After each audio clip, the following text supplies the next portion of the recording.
اعوذ باللہ من الشیطان الرجیم بسم اللہ الرحمن الرحیم۔ معزز سامعین کرام، السلام علیکم ورحمۃ اللہ وبرکاتہ۔ حضرت عزیر علیہ السلام کا واقعہ۔ جب بخت نظر بادشاہ نے بیت المقدس کو ویران کیا اور بنی اسرائیل کو قتل وغار ترگی کر کے تباہ کر ڈالا، تو ایک مرتبہ حضرت عزیر علیہ السلام کا وہاں سے گزر ہوا۔ آپ کے ساتھ ایک برتن کھجور اور ایک پیالہ انگور کا رس تھا، اور آپ علیہ السلام نے ایک گدھے پر سوار تھے۔ تمام بستی میں پھرے لیکن کسی شخص کو وہاں نہ پایا۔ بستی کی عمارتیں گری ہوئی تھی۔ آپ نے تعجب سے کہا، اللہ تعالیٰ انہیں ان کی موت کے بعد کیسے زندہ کرے گا؟ اس کے بعد آپ علیہ السلام نے اپنی سواری کے جانور کو وہاں باندھ دیا اور خود آرام فرمانے لگے۔ اس حالت میں آپ کی روح قبض کر لی گئی اور گدھا بھی مر گیا۔ یہ صبح کے وقت کا واقعہ ہے۔ اس سے 70 برس بعد اللہ تبارک و تعالیٰ نے ایران کے بادشاہوں میں سے ایک بادشاہ کو غلبہ دیا۔ وہ اپنی فوجیں لے کر بیت المقدس پہنچا، اس کو پہلے سے بھی بہتر طریقے پر آباد کیا، اور بنی اسرائیل میں سے جو لوگ باقی رہ گئے تھے وہ دوبارہ یہاں آ کر بیت المقدس کے گرد و نواح میں آباد ہو گئے، اور ان کی تعداد بڑھتی رہی۔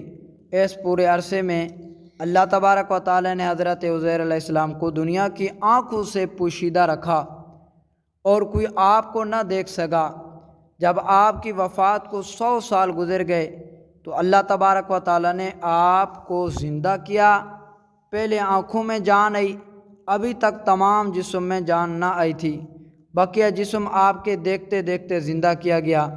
یہ واقعہ شام کے وقت غروب آفتاب کے قریب ہوا۔ اللہ تعالیٰ نے حضرت عزیر علیہ السلام سے فرمایا، تم یہاں کتنے دن ٹھہرے؟ آپ نے اندازے سے عرض کیا کہ 1 دن یا اس سے کچھ کم وقت۔ آپ کا خیال یہ ہوا کہ یہ اسی دن کی شام ہے جس کی صبح کو سوئے تھے۔ اللہ تعالیٰ نے فرمایا، تم یہاں 100 سال ٹھہرے ہو، اپنے کھانے اور پانی پینے یعنی کھجور اور انگور کے رس کو دیکھو کہ وہ ویسا ہی سلامت باقی ہے، اس میں بو تک پیدا نہیں ہوئی، اور اپنے گدھے کو دیکھو کہ اس کا کیا حال ہے۔ چنانچہ آپ نے دیکھا کہ وہ مر چکا ہے، اس کا بدن گل گیا اور اعضاء بکھر گئے، صرف سفید ہڈیاں چمک رہی ہیں۔ آپ کی آنکھوں کے سامنے اس کے اعضاء جمع ہوئے، اعضاء اپنی اپنی جگہ پر آئے، ہڈیوں پر گوشت چڑھا، گوشت پر کھال آئی، بال نکلے، پھر اس میں روح پھونکی گئی۔ وہ اٹھ کر کھڑا ہوا اور آواز نکالنے لگا۔ آپ نے اللہ تعالیٰ کی قدرت کا مشاہدہ کیا اور فرمایا، میں خوب جانتا ہوں اللہ تعالیٰ ہر شے پر قادر ہے۔ یعنی یقین تو پہلے ہی تھا، اب عین الیقین حاصل ہو گیا۔ پھر آپ اپنی سواری پر سوار ہو کر اپنے محل میں تشریف لائے۔ سر اقدس و داڑھی مبارک کے بال سفید تھے، عمر وہی 40 سال کی تھی۔ کوئی آپ کو نہ پہچانتا تھا۔ اندازے سے آپ نے مکان پر پہنچے، ایک ضعیف بڑھیا ملی جس کے پاؤں رہ گئے تھے اور نابینا ہو گئی تھی، اور آپ کے گھر کی باندھی تھی، اور اس نے آپ کو دیکھا ہوا تھا۔ آپ نے اس سے دریافت فرمایا، یہ عزیر کا مکان ہے؟ اس بڑھیا نے کہا، ہاں، لیکن عزیر کہاں؟ انہیں تو غائب ہوئے 100 سال گزر گئے ہیں۔ یہ کہہ کر وہ خوب روئی۔ آپ علیہ السلام نے فرمایا، میں عزیر ہوں۔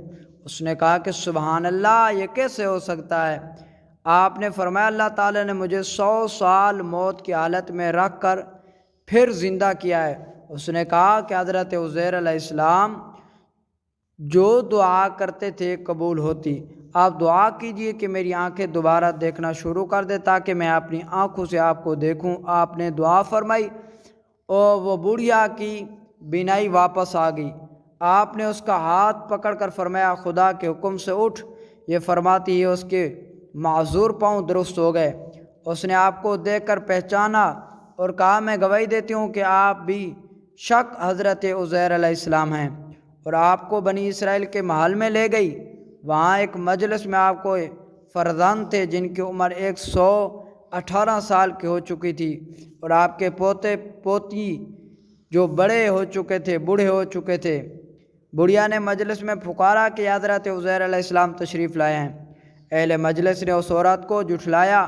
اس نے کہا کہ مجھے دیکھو، ان کی دعا سے میری حالت ٹھیک ہو گئی ہے۔ لوگ اٹھے اور آپ کے پاس آئے۔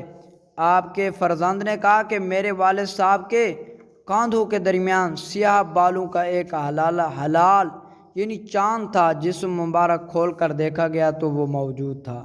نیز اس زمانے میں تورات کا کوئی نسخہ باقی نہ رہا تھا، کوئی اس کا جاننے والا موجود نہ تھا۔ آپ نے دریا تمام تورات زبانی پڑھ دی۔ ایک شخص نے کہا کہ مجھے اپنے والد سے معلوم ہوا ہے کہ بخت نظر کی ستم انگریزوں کے بعد گرفتاری کے زمانے میں میرے دادا نے تورات ایک جگہ دفن کر دی تھی۔